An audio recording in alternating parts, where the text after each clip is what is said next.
que a gente pode tirar de um dos mandamentos mais difíceis de serem cumpridos na vida do ser humano? E foi isso que ficou na minha cabeça. Ele não é só o mais lindo mandamento. Ele é o mais difícil de se viver. Porque a gente tem uma barreira muito grande de fazer coisas para as pessoas. Nós somos criados numa cultura que todo mundo tem que fazer o que a gente quer, fazer a nossa vontade, e se não for do nosso jeito, a gente às vezes não concorda. Então eu fui buscar em algumas leituras, em alguns mestres da teologia, o significado que existe na palavra de Deus sobre mandamento. E uma das inscrições, Calbart fala assim, que mandamento não é ordem, não é um chamado, mandamento é vida. E vindo da parte de Deus, é o que significa estar na presença dele. Então a gente vai ler o texto para a gente, né, ver que Deus está falando com a gente. Você pode abrir ou citar o texto aí da palavra de Deus. E o versículo 34, que é a razão do acampamento, ele começa um pouco antes. Quando Jesus começa, então, a conversar com os judeus e conversar com os próprios discípulos, né? E ele fala assim, no 31, quando ele saiu, disse Jesus, agora foi glorificado o Filho do Homem, e o Deus foi glorificado nele. Se Deus foi glorificado nele, também Deus o glorificará nele mesmo, e glorificará-lo-á imediatamente. Filhinhos. Olha bem essa expressão, tá? O João era o profeta do amor. Filhinhos, ainda por pouco momento estarei convosco. Buscai-me-eis, e o que eu disse aos judeus, também digo a vocês. Por onde eu vou, vós também podem ir. É João 8, 13, 31 em diante. Perdão, tá? Novo mandamento vos dou, que vos ameis uns aos outros, assim como eu vos amei. Aí ele faz uma pausa, que tem uma vírgula aí, longa, que também vos ameis uns aos outros. E ele termina o 35, fechando então o parágrafo. Nisto conhecerei todos que sois meus discípulos, se tiverdes este amor uns para com os outros. Então nós temos aqui um lembrete de Jesus interessante, porque ele fala que existem algumas condições para a gente entender como que a gente deve proceder nesse dilema de amar. Então, a primeira coisa é saber o que é mandamento. E mandamento não é simplesmente uma ordem. Segura para mim. Seu nome é? Otávio. Otávio, prazer, Otávio. Primeiro que não é uma ordem simples. Eu vou te dar um mandamento agora e você vai cumprir. Não. Jesus não diz em nenhum momento que é obrigado a cumprir. Jesus fala assim, um novo mandamento vos dou. Olha só. Obrigado. Um novo mandamento eu dou. E o verbo dar tem um significado muito interessante também. Dar significa não olhar, não valorizar, não se intimidar. Dar é abrir, é despojar, é esvaziar.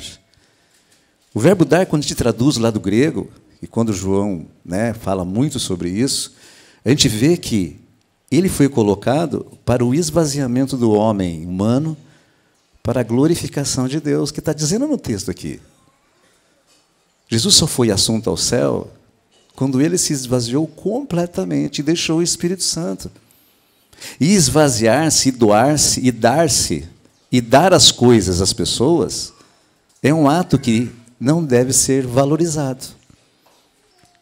O que deve ser valorizado é a lembrança das coisas. Eu, então, cheguei aqui, eu sabia que ia ser inevitável me lembrar das coisas que nós passamos em Macaubal por 8 anos. Não tem como a gente esquecer. Momentos bons, né? Eu vi crianças aqui nascerem. Eu vi menininhos que peguei no colo. A luta, as alegrias que passamos e as lembranças dos acampamentos, não tem como fugir disso. E quando a gente vai olhando para cada um de vocês, vem uma lembrança. Às vezes, lembranças que nos constrange, nos compromete. E eu passei por um constrangimento hoje de manhã. Começava com a minha esposa. Um casal precisava conversar com o pastor e a Meire. Nós fomos, então, tomar um café juntos. Eu falei, eu tenho um compromisso, eu não posso chegar atrasado, mas vamos lá. E nós conversamos. E nisso entrou um cidadão no café. Um cidadão que eu não vejo há aproximadamente 9, 10 anos. E eu não queria vê-lo.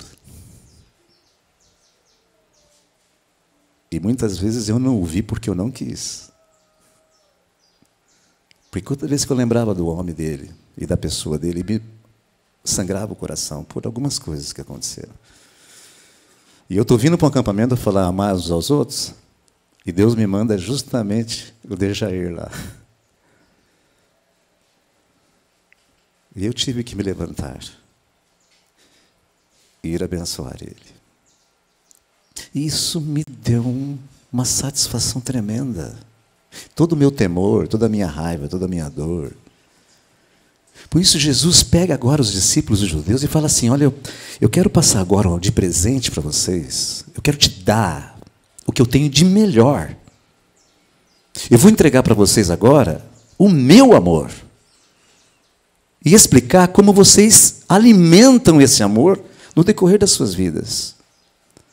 E muitas vezes nós temos que negar a si mesmo, a palavra de Deus é. Aquele que não negar a si mesmo e carregar a tua cruz não é digno de mim, aquele que olhar para trás não é digno de mim, aquele que não largar pai e mãe não é digno de mim. As ordenanças são muitas, mas agora Jesus muda o tom e diz assim, eu quero dar o que eu tenho de melhor, eu vou me esvaziar. Porque vocês viram, o texto diz, que eu caminhei amando uns aos outros. Eu amei quem me bateu, eu amei quem machucou-me, eu amei quem me negou, eu amei quem me matou, eu amei quem me perseguiu. E agora estou aqui com vocês. Uma coisa clara do amor de Deus é quando Ele vive sem dar valor. Jesus não queria nada em troca. Ele não morreu para que nós dessemos alguma coisa para Ele. Ele não morreu para que Ele simplesmente fosse um superstar 2000 anos depois. Ele não morreu com intenção nenhuma. Ele morreu por amor. E é este amor que agora Ele fala assim, olha, eu vou entregar então a chave de tudo que eu vim fazer aqui em 3 anos. Começa no Gênesis. Para nós que entendemos a palavra. Começa lá no Gênesis. E agora culmina aqui com a minha morte. Ele fala assim no começo. Eu quero lembrar vocês que daqui a pouco eu não vou estar mais aqui. Olha como é que ele começa o texto. Ele envia então uma palavra de despedida e eles não percebem. Eles estavam mais querendo saber qual que era o motivo pelo qual Jesus estava falando com eles. Então, nesse momento, ele fala, ó, presta atenção, daqui a pouco eu não vou estar mais aqui, tá? Então, olhem como eu vivo. Eu vivo agora na glorificação do Pai. E a glorificação do Pai é um momento muito importante para nós entendermos. Glorificação é sentir a glória de Deus, ver a glória de Deus e viver a glória de Deus. E são passos muito difíceis, que nós estamos vivendo no mundo atual. Algumas pessoas me perguntam, na minha igreja atual, né? Por que a nossa igreja não se enche que nem a igreja das televisões aí? E a gente está recebendo alguns novos membros que passaram por esses lugares. E eu respondo, porque a nós, presbiterianos independentes, reformados, nós somos, né, doutrinados a entregar um culto racional para Deus. E o que é racional? É totalmente com a razão. A gente não pode entregar um culto a Deus de palavras. A gente não pode viver um nome de cristão de palavras. A razão nos faz entregar um culto a Deus de glorificação. Porque se as pessoas verem a gente dentro da nossa igreja, eles vão ver um pouco daquilo que nós sentimos como alegria. E vão ver depois, quando a gente vive no mundo, vão ver também que a gente vive a mesma alegria. E é isso que Jesus está dizendo, agora eu estou glorificado no Pai, e eu vou deixar com vocês o meu amor. E este é o mandamento, amais uns aos outros como eu vos amei.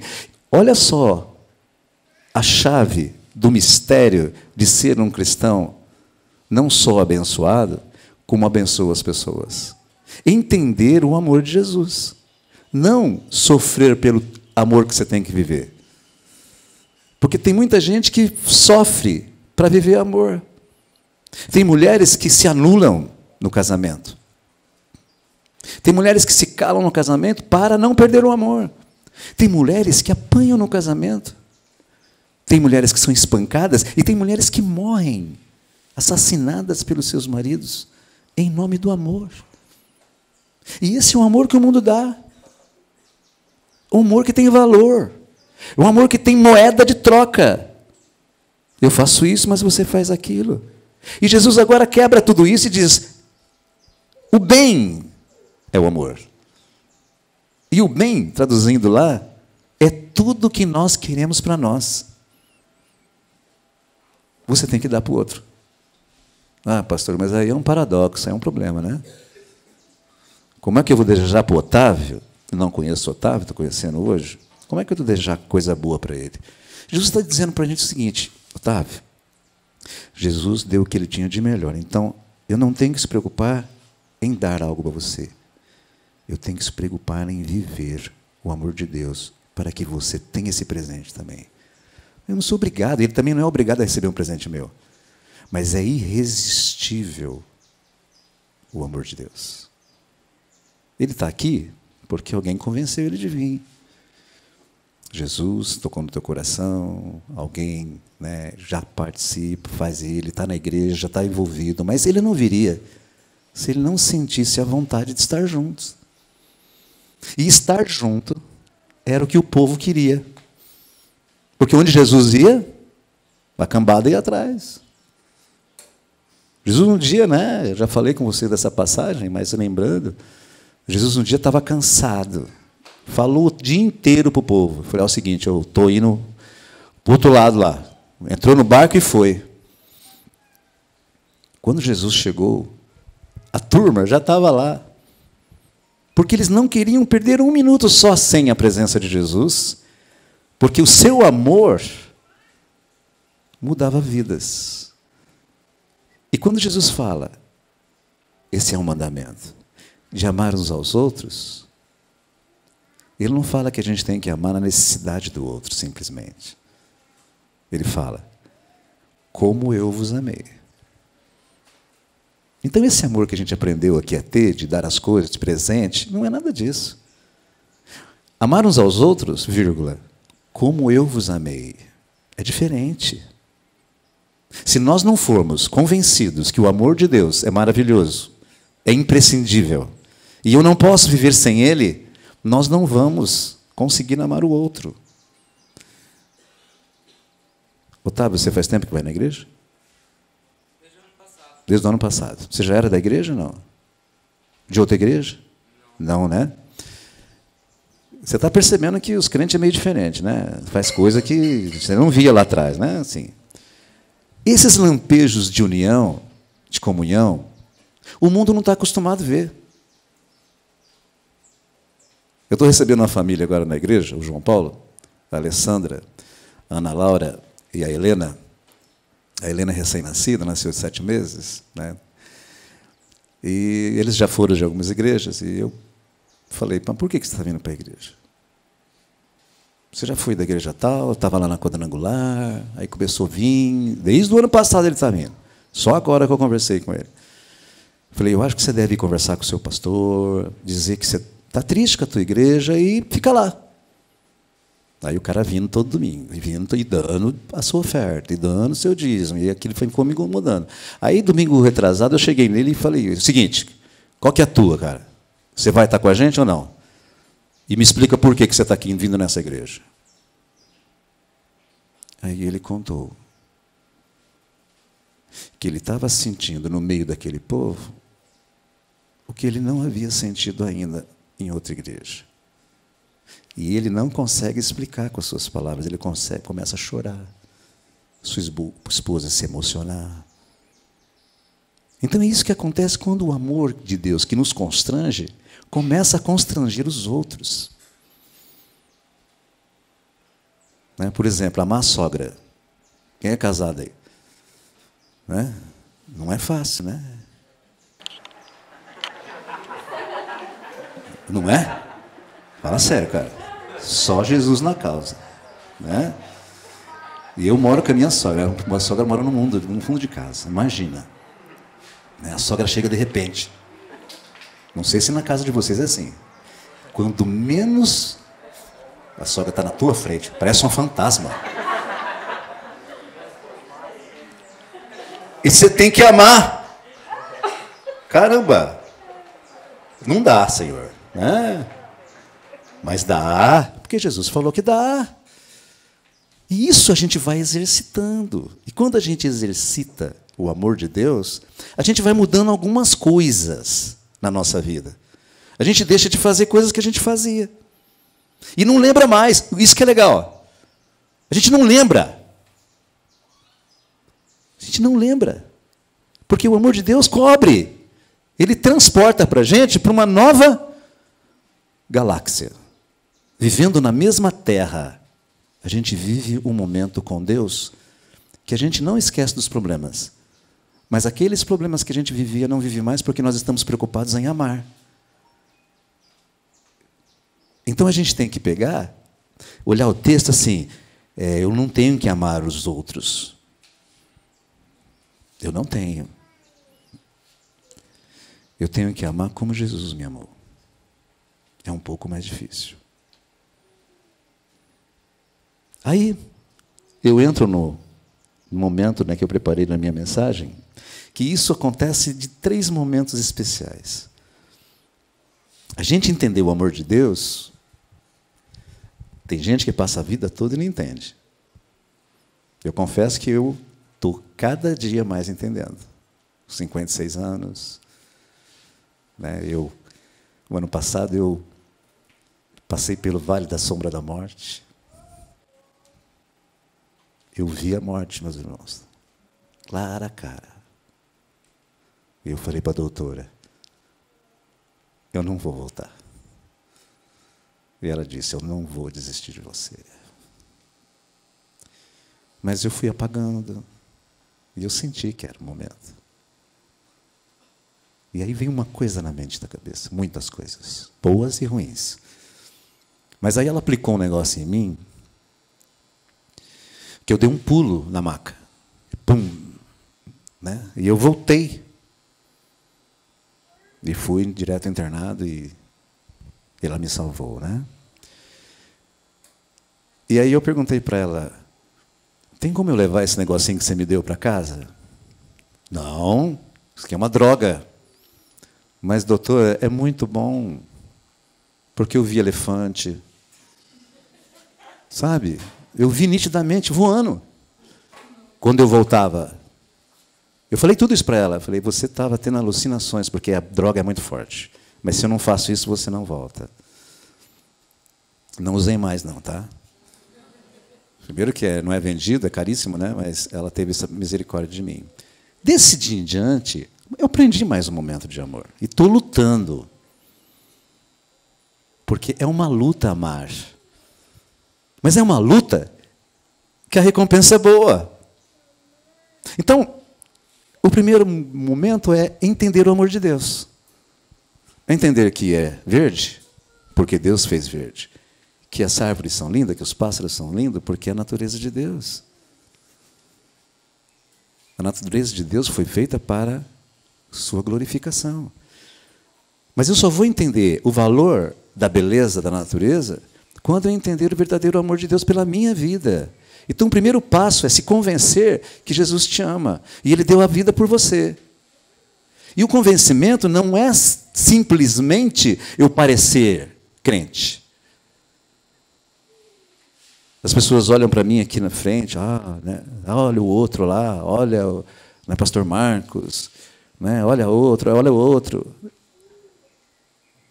É viver esse convencimento que Jesus me ama.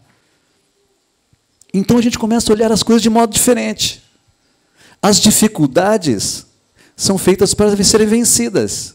E olha que a gente leva anos para vencer as dificuldades. Por mais que você queira. Paulo fala assim, Senhor, tira esse espinho da minha carne. E ele diz, eu não vou tirar, cara. Porque você só vai me seguir com espinho na carne. Porque vai se sentir fraco. E quando você se sentir fraco, eu estarei presente com você. E é nesses momentos de fraqueza, de dor, de morte, de isolamento, que a fraqueza nos leva para Deus. E aprender a ser fraco é dignidade, na dependência de Deus. Então, às vezes, Deus não tira todos os nossos espinhos, porque a gente não pode se sentir um crente super dotado. Né? Um jovenzinho me perguntou esses dias na igreja, pastor, por que você não é apóstolo? Falei, boa pergunta, cara. Vou perguntar para o meu pastor. Mas o senhor tem pastor? Tem. Nós elegemos algumas pessoas como pastor nosso também para pastorear a gente. Mas na nossa igreja não tem isso. Na nossa igreja não tem. Não, mas bispo você pode ser. Né? Aí eu fui traduzir o bispo, que era a mesma coisa de pastor e tal. Não é simplesmente olhar e colocar um nome, olhar e colocar uma placa, olhar e colocar, aquele lá é crente, aquele lá é mais crente, aquele... Não. É as pessoas reconhecerem que, mesmo com as nossas dificuldades e os nossos defeitos, por maior que eles sejam, a gente pode ser usado por Deus. E aí que está a diferença de você crer que Deus morreu por você por um motivo muito sério, para que nós tivéssemos a vida eterna. Então, se o primeiro passo é entender o amor de Deus, porque Ele fala que nós vamos ter que viver esse amor, eu tenho um segundo passo, que significa busca.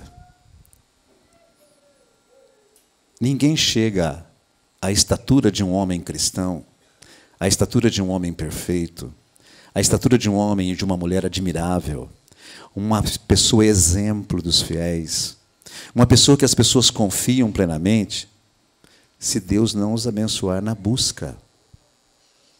Então a gente cantou, eu quero, o Senhor é lindo, é maravilhoso, e a gente tem uma série de poesias tão lindas, e da nossa boca saem palavras tão feias, do nosso pensamento saem tantas dúvidas, dos nossos julgamentos e pré-julgamentos às pessoas são tantas coisas que não coaduna com Jesus morreu por mim, porque Ele me ama e Ele quer que eu tenha esse amor. Então, como é que acontece a busca? Vamos ver o que Jesus está dizendo aqui. Jesus, olha, fala assim, eu estou indo embora. Então, eles estão indo embora, significa que eles vão ficar sozinhos. E como que eles vão seguir Jesus agora? Só que eles não entenderam, porque eles não acreditavam que Jesus ia embora. Mas Jesus falou o seguinte, eu tenho pouco tempo com vocês, tá? Então presta atenção no que eu estou falando. Pouco tempo. Alguns que entenderam deviam falar, meu Deus, como é que vai ser? Só tu tens palavras de vida eterna? Um falou.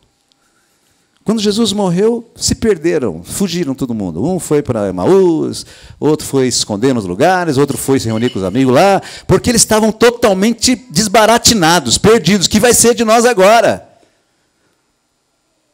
A busca nos leva a encontrar. Por isso que ela se chama busca. Buscar é um verbo que é levado a gente a encontrar. E quando a gente não encontra uma coisa que está procurando, é ruim, né? Você já perdeu uma coisa que você ficou procurando? Já aconteceu? O copo. Perdi meu copo. Como é que eu posso perder o copo? Ninguém escondeu, não, né? Você perdeu mesmo. Eu não sei. Não achou até agora? Não. 100 pontos para quem achar o copo dele, tadinho. Mas você está procurando, né? E olha. E pega um copo, parece que é igual, é o teu, não é? Como é difícil buscar e não achar? Mas Jesus fala no mesmo texto, buscar-me-eis e me achareis. E o que é buscar o Senhor? Não é buscar um copo, é um pouco mais pesado. Não é buscar carteira. Eu já perdi o óculos, gente. E eu achei ele, você não acredita. Quando eu entrei no chuveiro, liguei o chuveiro. Aí eu vi tudo embaçado. O óculos estava na minha cara. Porque a gente tem hora que fica neutralizado, amortizado. Né? A gente não consegue sentir as coisas. Você está olhando, né, para aquilo lá e a gente não enxerga e passa batido. Várias vezes eu falo para a Meire, cadê a chave? Cadê a chave do carro? Pegaram a chave do carro. Aí eu fico quieto, né? Aí a Meire falou, você achou, né? Estava aqui no bolso. Porque eu coloco num lugar toda vez na casa. Eu chego e pô, agora eu coloquei um negocinho lá para pendurar a chave. Mas eu não penduro lá. Eu ponho ali. Como é ruim, mas buscar o Senhor é diferente. Buscar o Senhor, na perspectiva da promessa dele, já tem a resposta. Buscar-me-eis e me achareis. Num outro texto ele fala, quando buscares do coração. E buscar ao Senhor é a gente estar envolvidos como nós estamos aqui. Sentir a presença de Deus quando estamos lá na igreja e você está chateado, está com um problema sério, e o pastor, uma pessoa ora, o pastor fala e você fala assim, nossa, essa mensagem foi para mim. É quando você se conecta com Deus. E nós estamos conectados, né? Todo mundo tem Wi-Fi aqui, né? Já conectei, eu precisava ver o que eu salvei da minha palestra, estava na Euclude. Aí eu falei, Juninho, me ajuda, pelo amor de Deus, aqui que eu preciso ver umas anotações que está lá na internet, né, que a gente faz. Então, buscar o Senhor nos leva a ter comprometimentos diferentes do buscar alguma coisa. E o problema maior é que a gente, às vezes, busca a Deus como busca as coisas. Não tem valor. Porque eu acho. Não, é o contrário. Quando eu acho Jesus, eu mudo. Quando eu tenho toque com Jesus, eu me transformo. É o que a gente cantou. Eu me renovo. Quando eu encontro Jesus, eu mudo. Por isso nós temos que buscar a todo momento. Só que ele alerta também. Buscar enquanto se pode achar. Porque uma hora dessa, nós não vamos estar aqui. Eu não quero ser fúnebre, não. Mas nós estamos velando hoje um garoto de 5 anos. Que comeu uma salsicha muito grande. Por um descuido de não sabemos de quem foi. E ele engasgou. E todos os procedimentos foram feitos para salvar o Eduardo. E, infelizmente, o pulmão comprometeu. E ontem à tarde ele teve morte cerebral. 5 anos. O que a igreja tem que fazer? Tem que chorar com os que choram. Buscar a Deus não é só nas alegrias. É fácil ser um cristão quando tudo vai bem. É fácil também ser cristão quando tudo vai mal. O difícil é ser constante na busca a Deus. As pessoas olharem, quando você está feliz, você vive de um jeito. Quando você está triste, você vive do mesmo jeito. Porque a sua busca teve resultado. Porque a gente começa, então, a entender como eu vos amei. Imagina Jesus sendo massacrado na cruz e fala para Deus assim, Senhor, não releva não, que eles não estão sabendo o que estão fazendo. Olha que amor maravilhoso.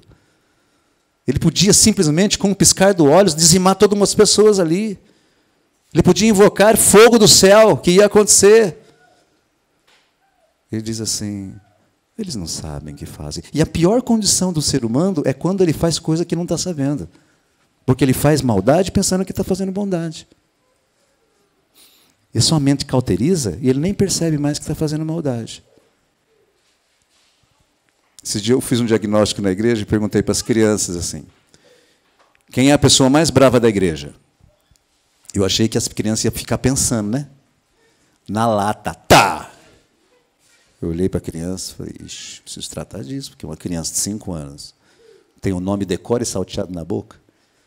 Aí eu cheguei para o irmão, meu irmão, você foi eleito.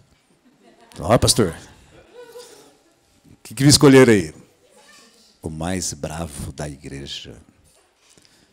Gente, e o homem? Ele só tem cara de bravo. Ele é o zelador da igreja. Ele só tem cara de bravo. Ele exige as coisas certinhas, mas a cara dele realmente é brava. Mas quando você convive com ele, né, o que a gente vai fazer esse ano? Ele vai começar a ir na classe das crianças, ir lá contar uma história, para quebrar isso, porque a gente fica com a imagem. Quando nós encontramos o caminho do Senhor, não existe imagens mais, mas porque as pessoas vão olhar Jesus na nossa vida e nós vamos olhar eles como igual a nós, que dependemos da graça de Deus. Então, tudo muda no comportamento cristão. Então, a busca é o momento mais importante que nós temos que ter como igreja, como cristãos. Se uma é entender o amor de Deus, o seu sacrifício na cruz, para que eu me converta, a segunda é aprender a buscar o Senhor enquanto se pode achar. E isso se dá em comunhão. E a terceira, não menos e não mais importante que as outras duas, é a nossa guerra.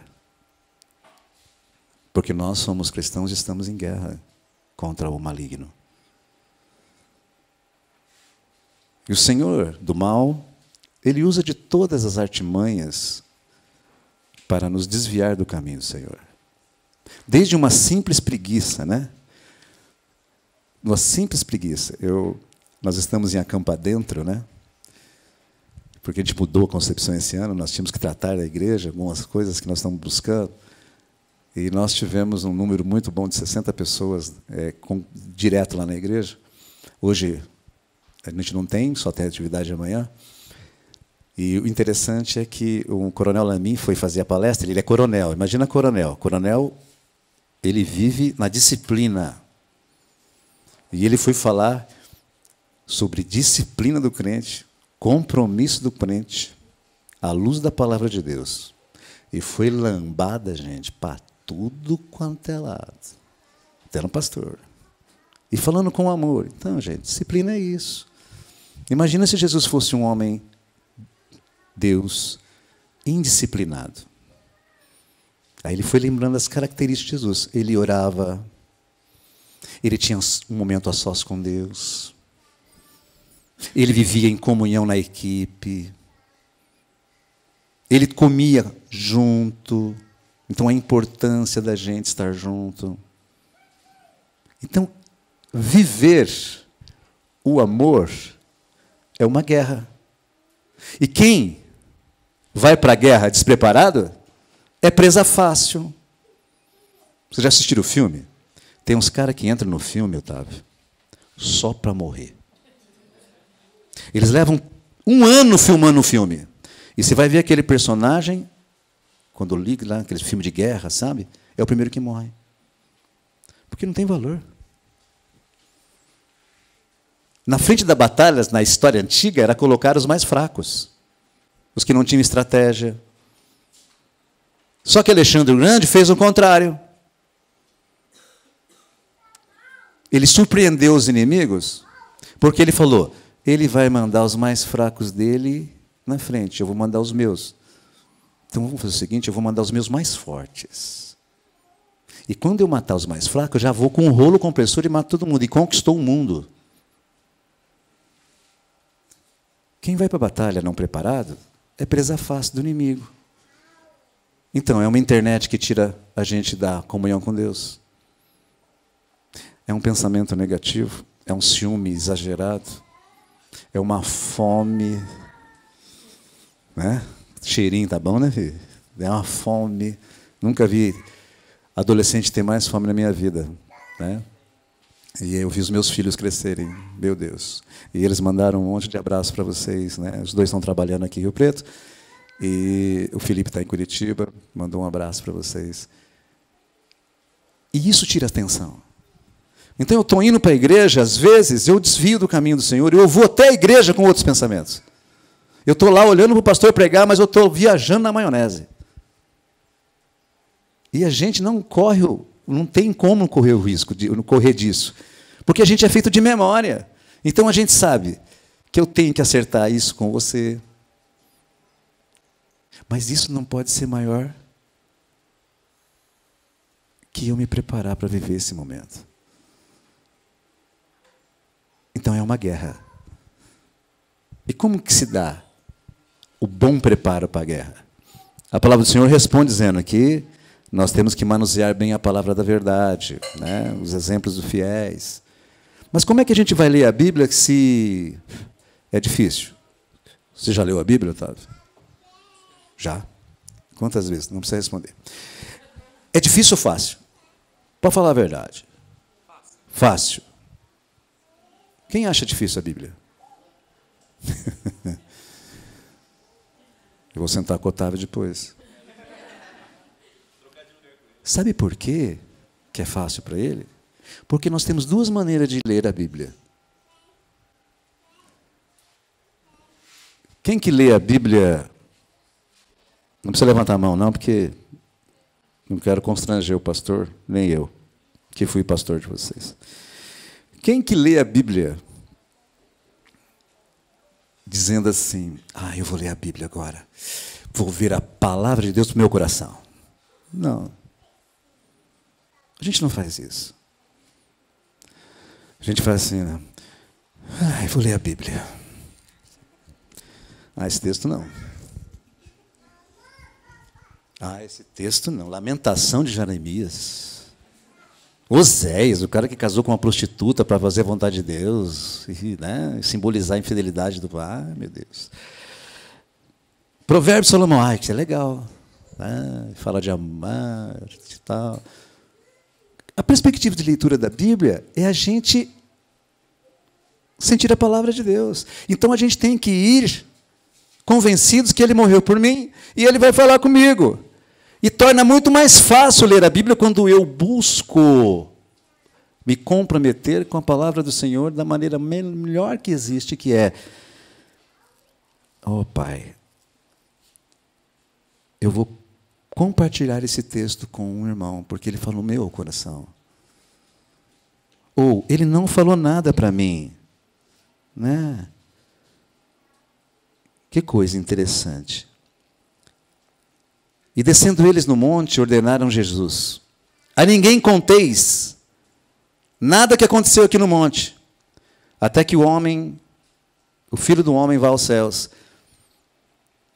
Já pensou se você guardar um segredo? Você leu isso aqui, que a ordenança é: a ninguém conteis nada. Então você tem uma vontade de contar as coisas para os outros. Né? 3 pastores foram pescar. Você sabe dessa história, né? Mas só para ilustrar. E eles estavam pescando e falou assim: nós estamos em comunhão aqui, vamos pastorear um ao outro. Então a gente vai contar o seu maior defeito e nós vamos orar. E o primeiro falou: olha, o meu problema é mulher. Eu não posso ver um rabo de saia, meus irmãos. Peço misericórdia de Deus todo dia. E o pessoal, aleluia, tem misericórdia. Assim. O segundo: pastor, o negócio é dinheiro, né? Eu não consigo, né? Não, aleluia, misericórdia. E o outro começou a chorar, desesperado. Ele falou: meu irmão, pode contar, os nossos pecados são os maiores que tem. Né? Eu não consigo guardar nada. Eu conto para todo mundo. Olha a situação que a gente vive às vezes, que nós somos veículos de uma má notícia ou de uma notícia que não é verdade, mas quando a gente entra na guerra, a gente fica sabendo os riscos de errar. Porque o nosso tiro tem que ser fatal, eu tenho que levar alguém para a igreja, eu tenho que levar alguém para Jesus. Ide por todo mundo. Nós não temos outro chamado. Não é só viver amando o próximo. Eu tenho que amar o próximo de tal maneira que ele vai para Jesus comigo. E esse é o amor de Deus por nós, porque Jesus olhou para aquela multidão que crucificava ele e falou: eu amo a todos. E nós não temos condição de escolher as pessoas que a gente quer amar. Eu vou amar ali porque ele é mais meu amigo, eu vou amar aquele ali porque é mais bonitinho, eu quero aquele mais rico, né? Que nem o pastor que tem, né, mais amizade dentro da igreja. A pessoa não está aqui, mas eu posso contar. E não contem na igreja, porque aconteceu em Macaubal. Se vocês contarem, eu vou ficar muito triste com vocês. Quero ver agora quem que vai guardar segredo. Não precisa contar, porque não é bom. Mas quando eu cheguei em Macaubal, acabou a minha escola dominical, a pessoa chegou assim e falou assim: pastor, só avisando que o senhor vai comer na minha casa, tá? Opa, irmão, obrigado, viu? Um almoço maravilhoso. Aí o irmão falou assim: os pastores só comem na minha casa, viu, pastor? Eu já entendi o recado. Aí eu pedi a relação de membros e fiz uma escala lá. 2 anos e pouco depois, eu fui comer na casa dele de novo. Porque eu fui comer na casa de todos os irmãos. Porque precisava conhecer os irmãos. Guerra! Já pensou se eu tivesse feito média com o irmão? Ficasse de bem com ele e as pessoas não me conhecessem? Não. Porque eu aprendi uma coisa no seminário e eu tenho que fazer. Essa ferramenta é conhecer todo mundo. E eles têm que te conhecer. E não é conhecer só suas coisas boas, não. O verdadeiro amigo é quando vê os seus problemas. Ele te ama também. E quando a gente vê os problemas do meu irmão, ele a gente ama também. E é isso que é a guerra. Senhor, dá-nos ferramenta para amar. E as ferramentas estão aqui. Buscar, entender e viver em meio à guerra. Porque eu, quando era criança, eu contava: sou um soldadinho de Jesus. Quem cantou essa música aqui? Só os velhos? Sou um soldadinho de Jesus, né? É uma música tão simples, não tem muita história, não tem muita teologia, não. Mas se nós não tivermos a capacidade de ser um homem disciplinado na palavra de Deus, disciplinado na igreja, né? Você pensa que não tem gente na minha igreja que está comigo lá e às vezes tem preguiça de ir de manhã na escola dominical? Vai na célula, a célula está estourando de pessoas, vamos dividir agora, mas não consegue levantar. E ele falou para mim: eu não consigo levantar, pastor. É mais forte que eu. O que você faz? O que você faz com uma ovelha dessa? Não vou brigar ele na escola dominical? Não, fica aí dormindo, filho. Vai atrapalhar na igreja, não. Você chega lá, começa a dormir o pastor falando, como muitos de aqui dormiram já, e que muitos dormem às vezes. A gente tem que estar pronto para a guerra. Porque se o pastor pregar uma mensagem, e aquela mensagem tem o endereço do seu coração para que você tenha uma vida melhor, e você cochilar na hora, pode não haver outra mensagem. E você vai para o inferno. Então a gente tem que estar ligado. Né? Quando tem mensagem no WhatsApp, o que acontece? Quem recebe mensagem no WhatsApp aí? Todo mundo. Você deixa para depois? Gostei da tua sinceridade. Você não consegue deixar para depois. É uma coisa. Né? Por isso que todas as minhas WhatsApp é silenciosa. Eu não ouço um. Né? Eu só vi o reverendo falar que ia me buscar porque eu deixei ligado aqui. Eu estou te buscando, graças a Deus. Porque eu estava perdido. O WhatsApp é o seguinte: é uma conectividade maravilhosa que foi criada pelo homem, mas muito mal utilizada às vezes, porque a gente dá muito mais valor a um smartphone do que o smartphone de Deus. E é melhor que o WhatsApp ainda. Ele escreveu isso aqui para nós sem nos conhecer. Você já foi adicionado ao WhatsApp de Deus antes de você nascer. Mas a gente não dá valor a isso. Por isso que ir na igreja não é tão... Eu sei que às vezes você está pensando, pastor, ir na igreja, eu vou na igreja, tem umas meninas bonitinhas lá, né? Verdade, né? Aleluia, pastor, né? Tem um amigo lá, né? O seu pastor, dos filhos do pastor. Né? A gente, às vezes, vai por costume na igreja. E nós temos que ir na igreja assim como vos amei. Essa é a diferença do verdadeiro cristão. Por isso, eu encerro. Nós temos que nos envolver no mundo. Eu tenho uma saudade de um grupo que nós tínhamos na igreja de skate. O Paulo lembrava esses dias. Pô, pai, com vontade de pegar aquela galera e a gente dar um rolê, conversar.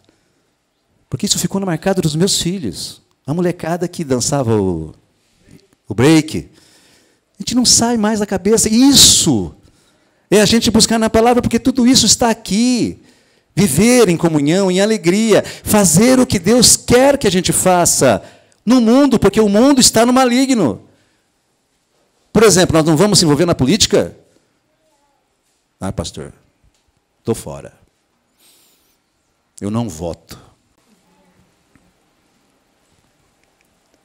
E Deus está dizendo para a gente que a Lava Jato foi um instrumento de Deus para que a gente limpe o Congresso na próxima eleição. E como é que se limpa o Congresso? Votando em quem nunca foi nada na vida. Se um deputado chegou no ouvido dele que eu estou, hashtag não reeleja, né? O deputado mandou um recado para mim. Hashtag não reeleja, essa foi a resposta. Porque Deus falou o seguinte, que 90% ou mais está envolvido. Mas é melhor você pagar poucos e mudar muita gente. Você não vai se envolver na política, você não vai se envolver nos problemas de gênero, das meninas que não sabem o que são, dos meninos que não sabem o que são, e você sabe tudo e não se envolve. Onde está a palavra de vida eterna? Quando a gente se encontra e depara com uma coisa dessa. Que cristão eu sou, que não é sensível às mazelas dos outros. A mazela de fome, a mazela de dor, a mazela de ter dúvida da vida. E o Macarrão bateu bastante nisso, e a gente entendeu o mistério de Deus na vida dos travestis, dos homossexuais, das lésbicas. Mas esse não é o problema. Porque se a gente não consegue amar a pessoa perfeita, como é que a gente vai amar o que ele tem defeito? Nós temos que amar primeiro em casa. Quantos jovens estão com problema com seus pais? Porque o pai casou com outra mulher, a mãe casou com outro homem, tem filho no meio, e está aquela briga, e você está no meio, e você não consegue amar. Porque você pegou birra, porque você tem raiva. Como é que você vai ser cristão? Jesus nos amou como nós somos, e nós temos que amar os outros como eles são. Se comprometer com o mundo é se comprometer primeiro com Deus. Vai ser fácil guerrear com o mundo. Porque nós vamos ver um desafio que pode ser vencido pela misericórdia de Deus. E é a misericórdia do Senhor que nos renova a cada manhã. É Ele ter morrido por mim e por você, que a gente levanta de manhã e diz, obrigado, Senhor. O que eu vou fazer hoje? Qual é a minha tarefa de hoje? Nós tínhamos que sair daqui, desse acampamento, não só transformados por Deus, simplesmente, porque Deus tocou, falou comigo. Porque eu senti que não dá para viver de outro jeito. E viver de outro jeito é levar nas coxas o Evangelho. É ser uma juventude que não muda onde está. É ser uma igreja que não muda onde está. É sermos pastores que não mudam onde ele está. Um novo mandamento é dado. de graça, para que a gente aprenda de uma vez por todas que eu tenho que ser o bem no mundo. E o bem é tudo que eu posso fazer para melhorar. A começar em casa. A minha casa, se depender de mim, Otávio, peguei o C de Cristo, né? Se depender de você, Otávio, nesse coração que você desenhou, né? Cruz igual ao coração de Deus. Se depender de você, tua casa vai ser um lar de paz e de transformação. Depender de mim. Se depender de mim, não é depender dos teus pais. Não é depender da igreja, do pastor. Não é depender dos presbíteros. Não é depender de ninguém. Se depender de mim. Jesus, eu te aceito como meu Salvador. Entendi o mistério da cruz. Eu prometo te buscar. E eu estou pronto para a guerra. Porque na guerra de Deus, nós sabemos que Ele vai vencer. Mas nós podemos perder. Se não tivermos preparados. Então, como eu me preparo? Estudando. Eu li esse livro de Augusto Cury, estou lendo pela segunda vez, Treinando a Emoção para Ser Feliz. Não que eu sou uma pessoa triste. Tem momentos de tristezas, tem momentos de tristeza, de choro.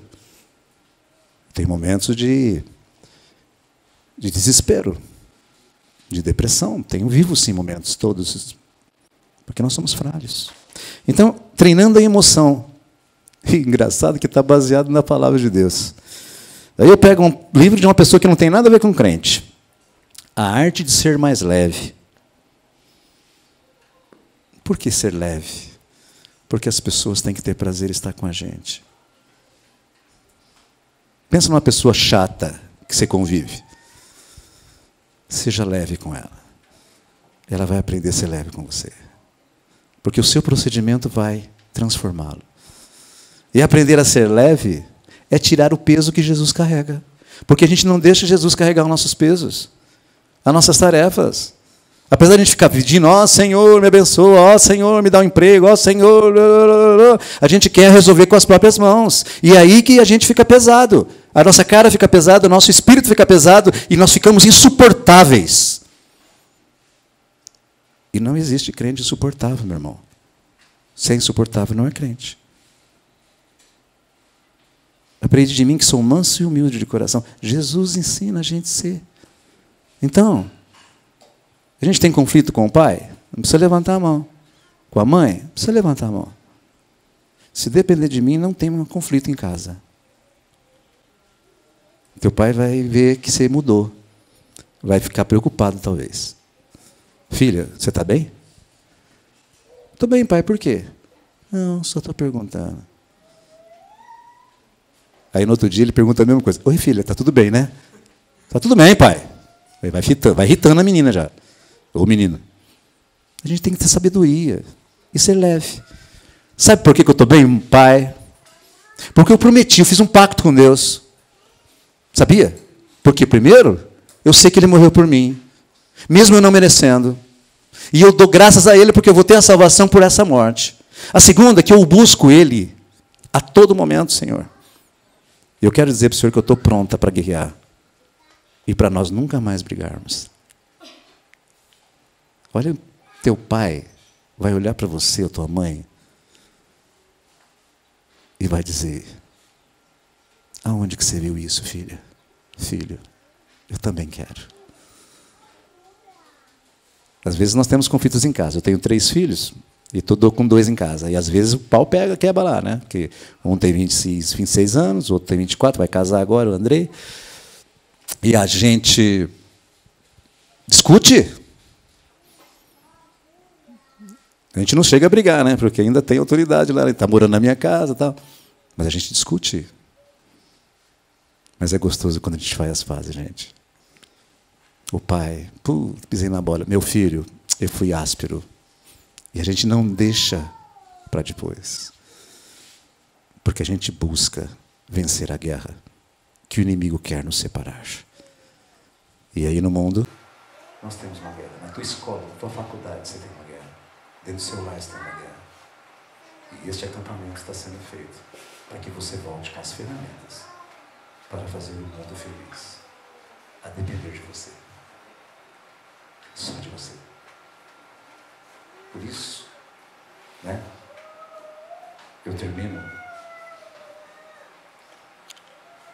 com um exemplo de Rubem Alves, quando eu tive o privilégio de estar com ele na aula. Ele era um homem muito difícil de entender, ele era um filósofo e tal. E ele falou que o maior problema que ele tinha não era amar, mas era entender o amor das pessoas por ele. Porque ele era problemático, ele foi contra a ditadura, foi perseguido, etc. Ele um dia falou assim pra gente: eu aprendi só isso, molecada. Ele falava a gente, seminarista de molecada. Eu só aprendi isso o dia que eu entendi que dependia de mim. Desse dia eu fiquei leve. Desse dia eu pude ser pastor. Depois ele seguiu uma vida diferente, morreu de uma forma diferente, mas não deixou de ser um poeta muito lindo. Eu quero que você não deixe para depois a oportunidade que você está tendo hoje de ser melhor. Se ninguém perceber que você está diferente, comece a se preocupar.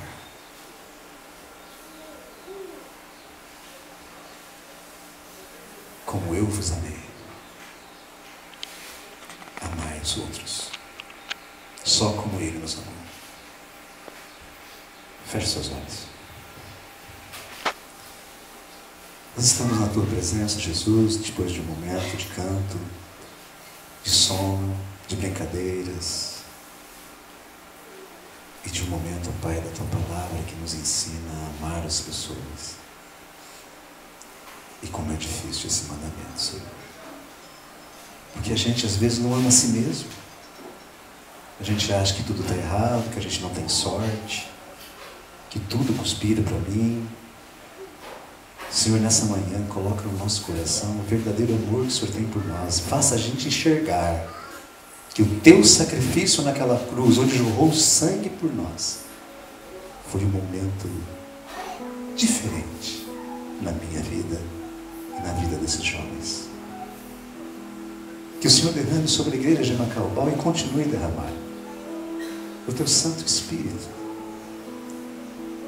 Porque é uma igreja que segue os caminhos do Senhor e eu posso dizer isso. Mas nós temos às vezes problemas por não amar. E nós queremos ser melhores, Senhor, e nós nos comprometemos a ser melhores. Esta oração eu faço, Senhor, por todos eles e até pelas crianças. Porque eu me coloco como eles. Eu necessito do Teu amor para poder amar. Transforme então o nosso coração. Faça-nos mais que vencedores. Faça-nos enxergar tudo que o Senhor faz por nós e o que podemos fazer por eles. E que a gente não desista. E que a gente levante de manhã. Tenha um compromisso contigo. De abrir a Tua palavra, de fazer uma oração, de interceder por alguém, de orar pela igreja, de orar pelo seu pastor, pela sua família. Porque com certeza alguém estará orando por nós. E nós Te agradecemos por o privilégio que o Senhor deu a mim, ó Pai. E depois de um longo momento, estar com eles. De ver, ó Pai, que a sementinha plantada, irrigada, lá no comecinho de tudo, começa a dar os frutos.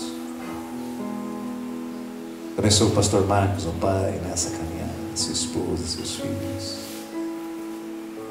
Que ele continue amando essa igreja como ela deve ser amada. Essa juventude boa. Minha esposa vinha falando no carro, Senhor, e Tu foi testemunha. Como a igreja de Macaubal é bela, é envolvente, é comprometida. Continue a dar a eles essa bênção. Que daqui hoje nós saiamos comprometidos com o nosso Deus. É em nome de Jesus que oramos. Amém. Muito obrigado pela oportunidade.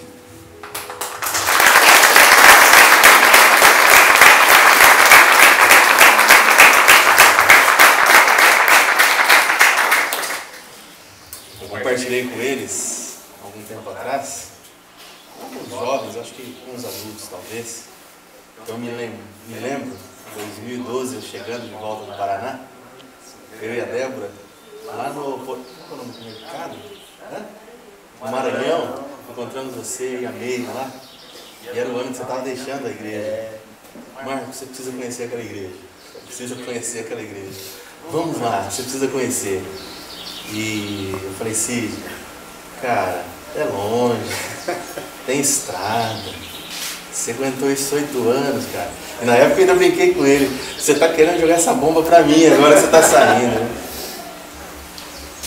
Mas a verdade é que, assim, se eu tivesse lá em 2013 ido conhecer, eu já estaria vivendo essa experiência que você viveu tanto tempo com eles, há mais tempo que eu tenho vivido nesses últimos 3 anos. Né?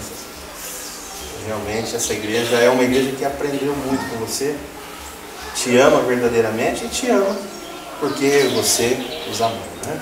Então, leva esse carinho de cada um desses jovens que estão aqui, desses irmãos que estão aqui, porque o nosso sentimento por você é o mais sincero possível. As palavras do início que eu disse eram realmente palavras do fundo do nosso coração. Nós estávamos ansiosos pela tua vinda, né? Ansiosos por revê-lo, e realmente foi uma bênção a tua presença nessa manhã com a gente. Leva o nosso abraço à Igreja do Eldorado, ao conselho daquela igreja. Que você continue sendo bênção lá, junto com a Meire, junto com toda a sua família. Agora está aí se esparramando, né? O Felipe longe, essas coisas que a vida vai fazendo. Mas que Deus continue abençoando muito a tua família. Essa igreja te ama, essa igreja é sua, sempre será. Tá? Obrigado. Uma pequena lembrança do nosso acampamento, para que você possa, ao usá-la, lembrar sempre da gente. Lindo. Obrigado, gente. A gente tem que vestir a camisa para sair na frente. Eu fazia assim com os meus predetores. Olha a foto aí. Muito bem.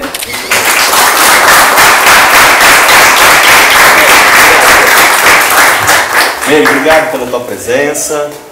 Muito bom receber todos vocês aqui. Mande recados, avisos.